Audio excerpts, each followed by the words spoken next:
When were you paid to take someone out? My best friend offered me $1,000 to take his mom on a date, and I can't tell him about the night we had.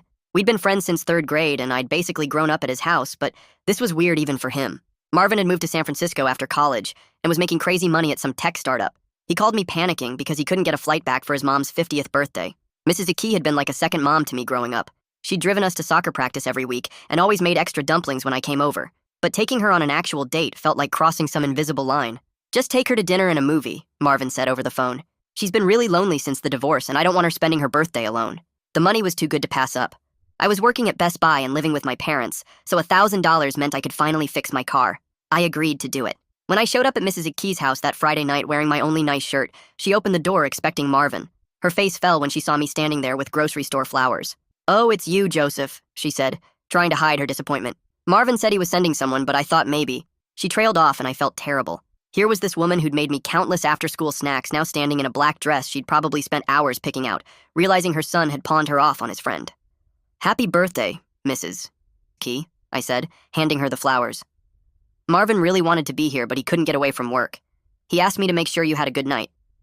She forced a smile and invited me in while she put the flowers in water. The house looked exactly the same as when we were kids, except all of Mr. Key's stuff was gone. Even his ugly recliner that used to dominate the living room had vanished. "You look really nice," I said, and I meant it. She'd always been pretty in that mom way, but tonight she looked different. Her hair was down instead of in its usual ponytail, and she was wearing makeup. "Thank you, Joseph. I suppose we should get going." The car ride started out painfully awkward. She sat pressed against the passenger door like she was trying to escape. I tried asking about her job at the hospital, but got one-word answers. By the time we got to the mall, I was sweating through my shirt. Shopping turned things around. I suggested we look for a birthday present from Marvin, and she perked up. We went into Nordstrom, and she started trying on scarves while I held her purse. After the third scarf, she started laughing. "This is ridiculous," she said. "My son is paying you to babysit me." "He's not paying me to babysit you," I lied. "He just wanted to make sure you had fun tonight." She studied my face and must have decided to believe me because she relaxed. We spent an hour in the mall with her trying on increasingly ridiculous hats while I took pictures. She bought a leather jacket that made her look 10 years younger and wore it out of the store. At the movie theater, she picked Baby Girl, some intense erotic drama I'd never heard of. I bought popcorn, and we settled into the back row. 20 minutes into the movie, during a particularly steamy scene, I felt her hand on my thigh. Not in a motherly pat way, but resting there with intent.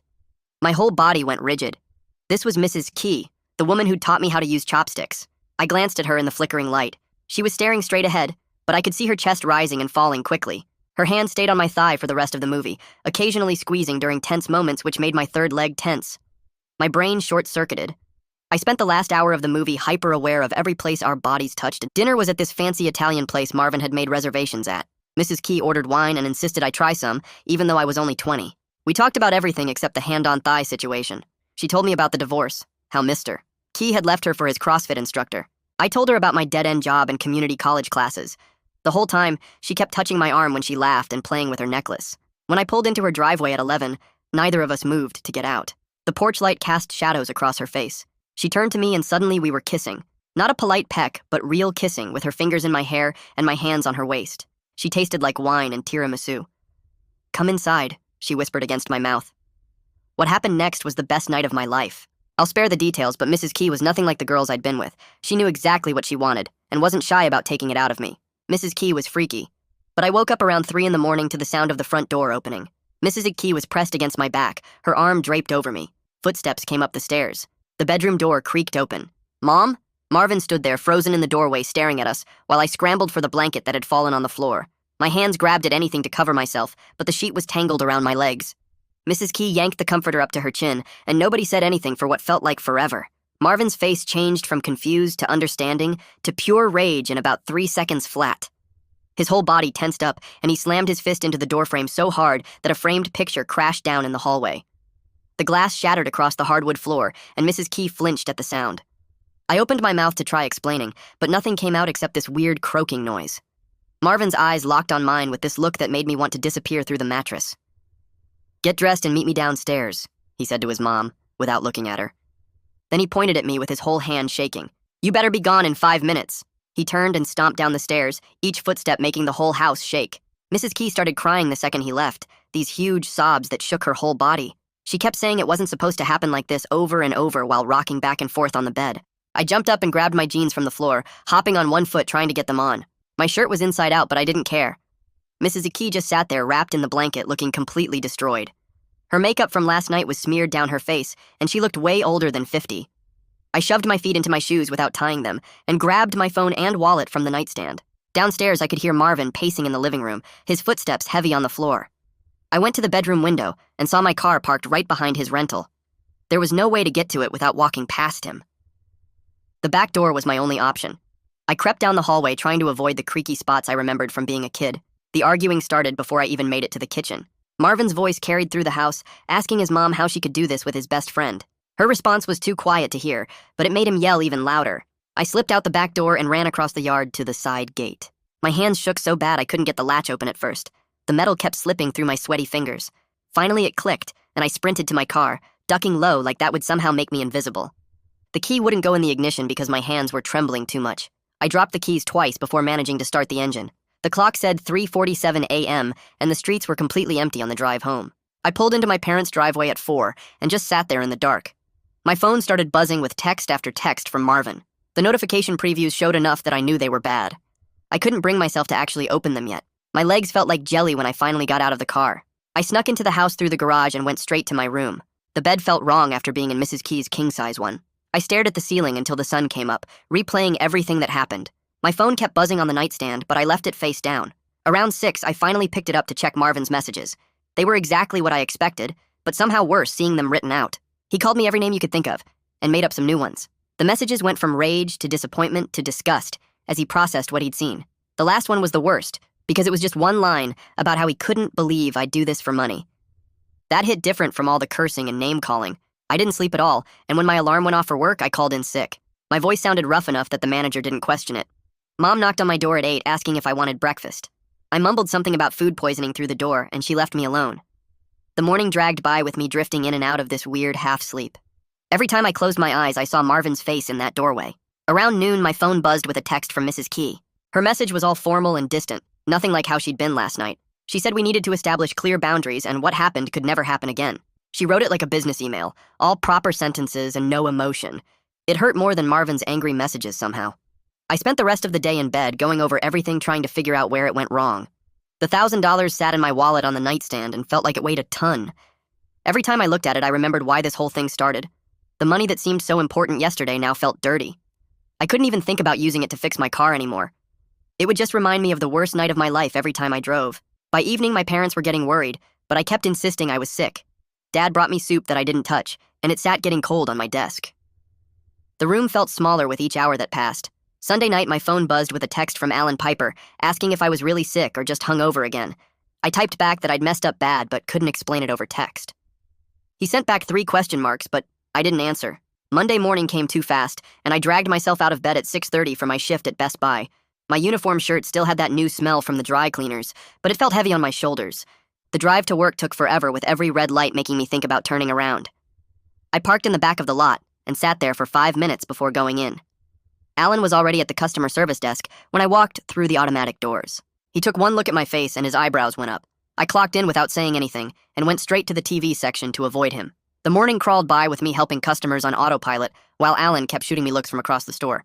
At noon, he cornered me in the break room and said we were getting lunch whether I wanted to or not. We went to the Subway next door and sat in the back booth away from everyone. Alan unwrapped his sandwich and waited while I stared at mine. I started from the beginning with Marvin's phone call about his mom's birthday. Alan listened without interrupting while I told him about the $1,000 and taking Mrs. Key to dinner. When I got to the part about her hand on my thigh at the movies, his eyes got wide. I kept going through the kiss in the driveway and what happened after. My voice cracked when I described Marvin standing in the bedroom doorway. Alan let out a low whistle and said I'd really stepped in it this time. He wasn't judging me too hard, though, which made it easier to finish the story. He asked what I was going to do about the money and suggested I should give it back, to show I was sorry. The problem was I'd already used $300 of it to fix my radiator and get new brake pads. The other $700 sat in my sock drawer like evidence of what I'd done. We went back to work, and I tried to focus on restocking shelves, but my mind kept drifting. Tuesday morning, I woke up to my phone blowing up with notifications. Marvin had posted on Facebook about how you never really know someone, even after 17 years. He didn't use my name, but everyone from high school was commenting, asking what happened. Some people were guessing it was about a business deal gone bad. Others thought maybe someone had stolen from him. I watched the comments pile up all morning without responding to any of the messages people sent me. My community college class was that evening, but I couldn't face sitting through 2 hours of accounting. Instead, I got in my car and drove around town with no destination in mind. I found myself on Mrs. Key's street without planning it. I drove past her house slowly and saw her car in the driveway. The living room lights were on, even though it was only 6 o'clock. I circled the block and drove past again. On the third pass, I saw her shadow move past the window, and my chest got tight. I drove home and spent the rest of the night in my room. Wednesday afternoon, my phone rang with Mrs. Key's number on the screen. I let it go to voicemail and listened to it 5 minutes later. Her voice was all business, saying Marvin had gone back to San Francisco, and she needed to return some things I'd left at her house. She said to text her when I could pick them up, and that was it. No emotion in her voice at all. I texted back that I could meet her Thursday after work. She responded with just the Starbucks address and a time. Thursday at 5:30, I pulled into the Starbucks parking lot and saw her car already there. She had her window down and waved me over when she saw me. I parked next to her and walked to her driver's side window. She handed me my phone charger without looking at me directly. Her hands were shaking a little, and I noticed she wasn't wearing makeup. I started to say something, but she was already putting her car in reverse. She drove off before I could even thank her for returning my stuff. The charger felt stupid in my hand, like some kind of symbol of everything that went wrong. Friday at work, I was helping a customer pick out a laptop when I completely zoned out. The guy was asking about RAM and processors, but I was thinking about Mrs. Key driving away. I picked up the display model to show him something, and it slipped right through my fingers. Alan caught it before it hit the ground and smoothly took over with the customer. After the guy left with his purchase, Alan pulled me aside and said I needed to get my head straight. He told me I was going to lose my job on top of everything else if I kept spacing out like that. I knew he was right, but I couldn't shake the fog in my brain. That night, I was lying in bed scrolling through Instagram when a message request popped up. It was from Marvin's cousin Derek calling me a snake with a bunch of angry emojis. He said everyone was going to know what kind of person I really was. I didn't respond, but I could see he'd been telling people something was up. 3 more people from our friend group had unfollowed me since yesterday. Word was spreading that something had gone down between me and Marvin, even though nobody knew the real details yet. Saturday morning, I sat in my car for 20 minutes before I finally started typing out a text to Marvin. I wrote about how sorry I was and deleted it 5 times before settling on telling him everything, including the weird feelings I'd had for his mom that I never understood until now. My thumb hovered over the send button while my stomach churned, but I hit it anyway, and watched the message turn from delivered to read almost instantly. The 3 dots appeared and disappeared 4 times over the next 10 minutes, but no response ever came through. I threw my phone on the passenger seat and drove to work, trying not to think about what Marvin was doing right now, in San Francisco, reading my pathetic attempt at an apology. Friday's double shift started at noon, and Alyssa was already behind the register when I walked in, looking like I hadn't slept in days, which was basically true. She took one look at me and asked what was wrong, and I mumbled something about family problems while avoiding eye contact. Throughout the shift, she kept shooting me concerned looks between customers, and twice she covered for me when I completely spaced out during a sale. The store was busy enough that I could lose myself in helping people find cables and explaining warranty plans, but every quiet moment brought everything crashing back. Around 7 that evening, my phone buzzed with a text from Mrs. Key, asking if we could meet to talk properly about everything that happened. My first instinct was to delete it and block her number, but something in the way she'd written it sounded different from her earlier messages. Against every bit of common sense I had left, I texted back that I could meet her at the park near the library the next day. She sent back just the time and nothing else. Saturday afternoon, I got to the park 15 minutes early and sat on a bench watching kids play on the swings while their parents scrolled through their phones. Mrs. Key showed up right on time wearing jeans and an old sweatshirt instead of her usual put-together outfits. She looked tired in a way that made her seem older than 50, and when she sat down next to me, she left plenty of space between us. She started talking without looking at me, saying Marvin wouldn't answer her calls, and she didn't know how to fix the mess we'd created together. Her voice cracked when she mentioned his name, and I noticed her hands were shaking slightly as she picked at a loose thread on her jeans. She said she'd been lonely and vulnerable after the divorce, and knew that wasn't an excuse for what happened between us, but wanted me to understand she never meant for things to go that far. We both agreed it was a mistake while sitting there on that bench, but when she finally looked at me, I could see in her eyes that she didn't completely mean it, and neither did I if I was being honest. The whole conversation felt like we were reading from a script we thought we were supposed to follow, rather than saying what we actually felt. I reached into my pocket and pulled out the envelope with $700 I'd withdrawn from my savings account that morning. I tried to hand it to her, saying she could give it back to Marvin as a start on paying him back, but she pushed my hand away, shaking her head. She said money wasn't going to fix what we'd broken, and giving it back would just make Marvin angrier, because it would seem like we were trying to buy our way out of the consequences. We sat there for another few minutes, not talking, before she stood up and walked away without saying goodbye. Sunday morning, I woke up with a new determination to at least try to make things right with Marvin, even if it was hopeless. I wrote him another message saying I would pay back every single penny of the $1,000 and never contact him or his mom again if that's what he wanted to happen. I told him I knew our friendship was over, but I wanted him to know how sorry I was and that I would do whatever it took to give him some kind of closure. This time he responded within minutes with just one word that felt like a punch to the gut. Don't. Monday marked the start of week 2 since everything fell apart, and I threw myself into work like my life depended on it, which in a way it did. I volunteered for every extra shift available and stayed late doing inventory just to avoid going home and thinking about everything. The manager noticed my sudden enthusiasm and made a comment about how nice it was to see me taking initiative, but didn't push when I just nodded and kept working. Tuesday, during my lunch break, Alyssa cornered me in the break room with a knowing look on her face. She mentioned she'd seen me at the park on Saturday with an older woman and asked if I was dating someone's mom as a joke, but the way she said it made it clear she suspected something was up. I forced a laugh and said it was just a family friend going through some stuff, but she gave me this look that said she wasn't buying it at all. That night, I was scheduled to close the store, which meant being there until 10 counting registers and making sure everything was locked up properly. Around 9:30, when the store was basically empty except for me and one other employee in the back, Mrs. Key walked through the front doors carrying a laptop bag. She came straight to me saying she needed help with her computer that wasn't working right, but we both knew it was just an excuse to see me again. My hands started sweating as she set the laptop on the counter and opened it to show me some error message that probably wasn't even real. I looked at the screen for a second, then closed the laptop and pushed it back across the counter, telling her this wasn't about her computer and she needed to go home. Her face crumpled and tears started rolling down her cheeks as she stood there in the middle of the store with customers walking past us. I grabbed some tissues from behind the register and tried to hand them to her, but she just stood there crying harder while people started staring at us. The other employee came out from the back to see what was happening, and I had to wave him away while trying to get Mrs. Key to calm down. She kept saying she was sorry over and over while mascara ran down her face, and I finally had to walk around the counter and guide her toward the door. We passed through the TV section where a family was looking at flat screens, and they all turned to watch us go by with this crying woman holding onto my arm. I walked her all the way to her car in the parking lot and helped her get in while she kept apologizing and saying she didn't know what was wrong with her. After she finally drove away, I went back inside, and Alyssa was standing right by the door with her arms crossed. She pulled me into the break room and shut the door behind us, saying she knew something weird was going on between me and that woman. I told her it was none of her business and tried to leave, but she blocked the door, saying she'd seen us at the park, and now this crying scene, and if I didn't tell her what was happening, she'd ask the manager about it. I had to sit there and listen to her theories about me having an affair with someone's wife, while I kept telling her she had it all wrong. She finally let me go, but said she'd be watching me, and I knew she meant it. The rest of my shift was torture with Alyssa, giving me looks every time I passed her, and me jumping every time my phone buzzed, thinking it might be Mrs. Key or Marvin. Wednesday afternoon, I was eating lunch in my car when my phone started ringing with a FaceTime call from Marvin for the first time since that night. My hands shook as I answered, and his face filled the screen, looking tired with bags under his eyes and stubble on his face. He stared at me for a long moment, then asked straight out if I had feelings for his mom. The question hit me like a punch, and I sat there in my car not knowing what to say while he waited for an answer. I finally told him the truth, that I didn't know what I felt, but I knew I'd messed everything up and ruined our friendship. His face went hard, and he hung up without another word, leaving me staring at my phone screen.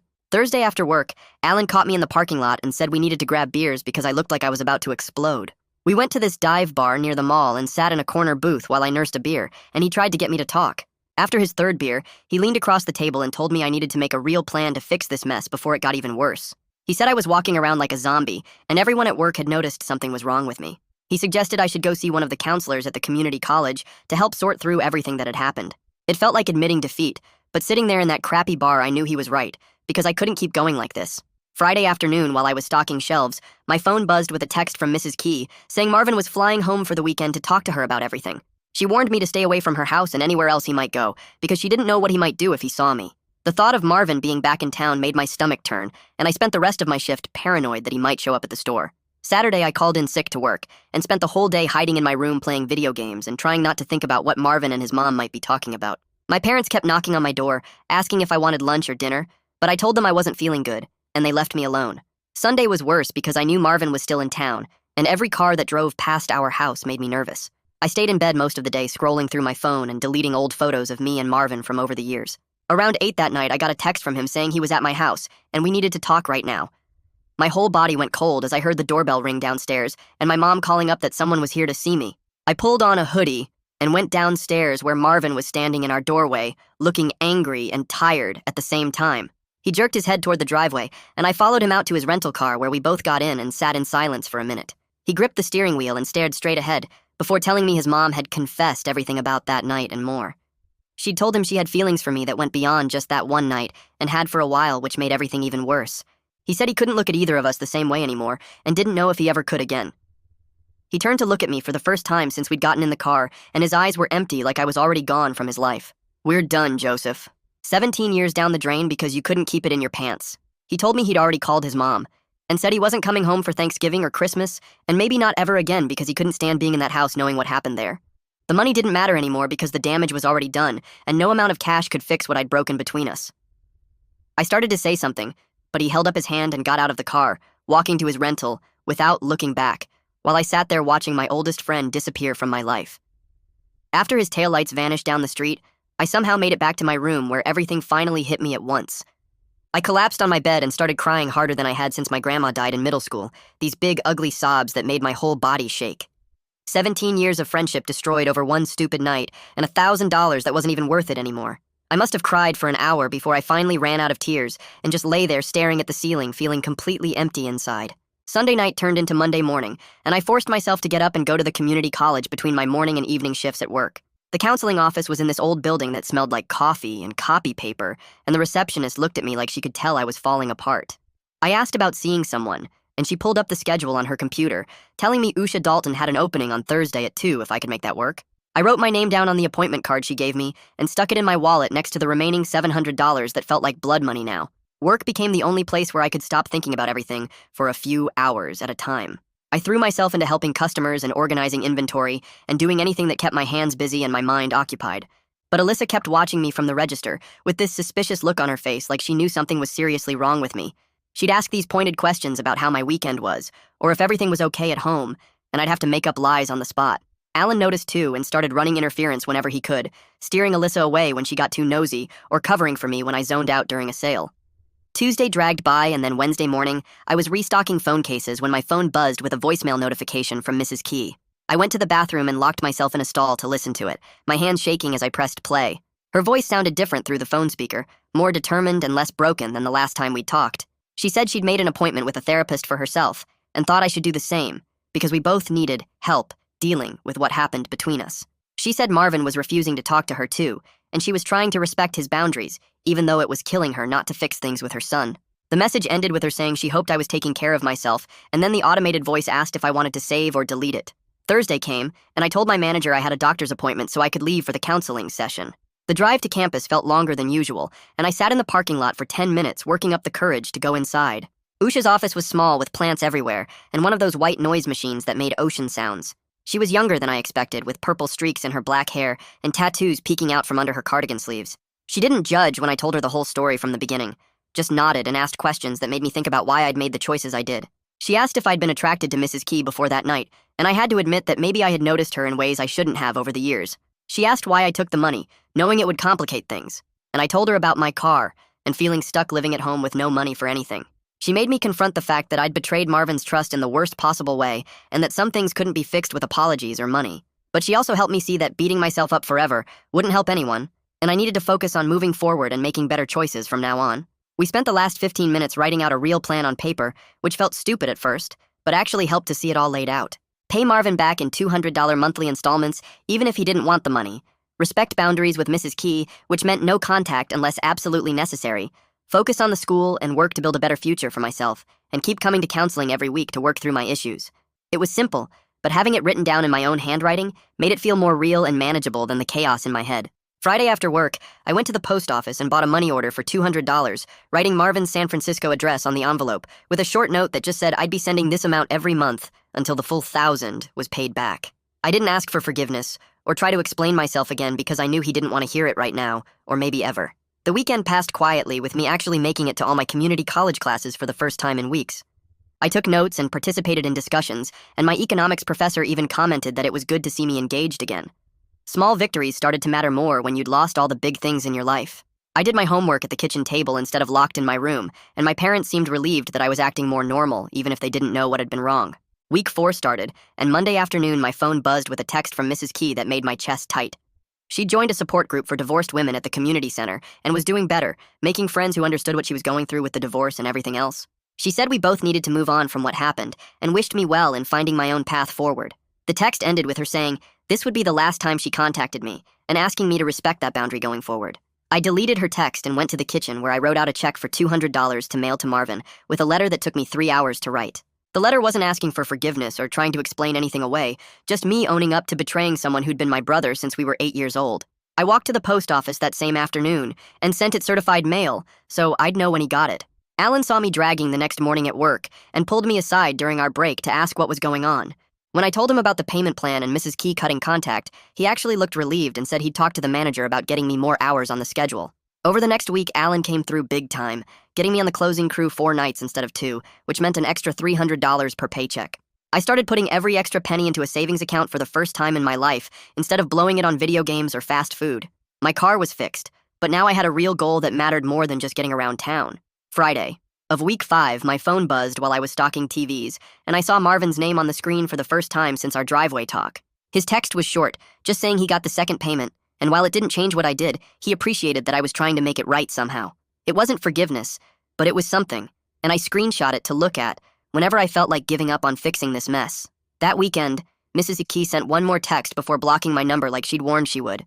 She said she hoped I'd learn from this whole situation and become someone who thought about consequences before acting on impulses. The message stung because she was right about everything, but at least she didn't sound angry anymore, just disappointed and ready to move on with her life. Monday, I had my weekly appointment with Usha, and we spent the whole hour digging into why I made such bad choices when I knew they'd hurt people. She had me write down patterns from my past, like lying to my parents about grades or taking money from my mom's purse in high school. The work was hard and made me feel like crap about myself, but Usha said that was normal and meant I was actually dealing with my issues instead of hiding from them. Week after week, I showed up to her tiny office on campus and slowly started understanding how I'd been selfish and impulsive my whole life without really seeing it. By the second month, I'd sent 3 payments to Marvin and was actually ahead of schedule thanks to all the extra shifts at work. He sent another text after the 3rd payment saying maybe we could meet for coffee after I paid everything back. Not to be friends again, but to get some kind of closure on 17 years of friendship. I wanted to text back a long response, but just sent okay, because I knew pushing would only make things worse. The semester was almost over, and for the first time since starting community college, I was actually going to pass all my classes. I turned in every assignment, showed up for every test, and even participated in study groups, which I'd never done before. My economics professor pulled me aside after the final to say she was proud of how I'd turned things around after a rough start to the semester. My parents noticed the change too, commenting at dinner how I seemed more focused and serious about school and work lately. Mom even said she was proud of me for getting promoted to shift supervisor at Best Buy, which happened after 2 months of perfect attendance and taking every shift they offered. 3 months had passed since that night at Mrs. Key's house, and everything in my life looked different now. I was down to the last 2 payments to Marvin, seeing Usha once a month instead of weekly since I was doing better and actually had money in savings for the first time ever. Mrs. Key had kept her word about blocking me, and we hadn't had any contact since that final text, which for the best, even though I still thought about her sometimes. The coffee meeting with Marvin was set for next month after my final payment, and while I knew we'd never go back to being best friends who hung out every weekend, maybe we could at least end things without all the hate between us. Thanks for hanging out and wondering through all of this with me. It's really been a journey worth sharing together. I'll catch you in the next one. Like the video, it helps more than you think.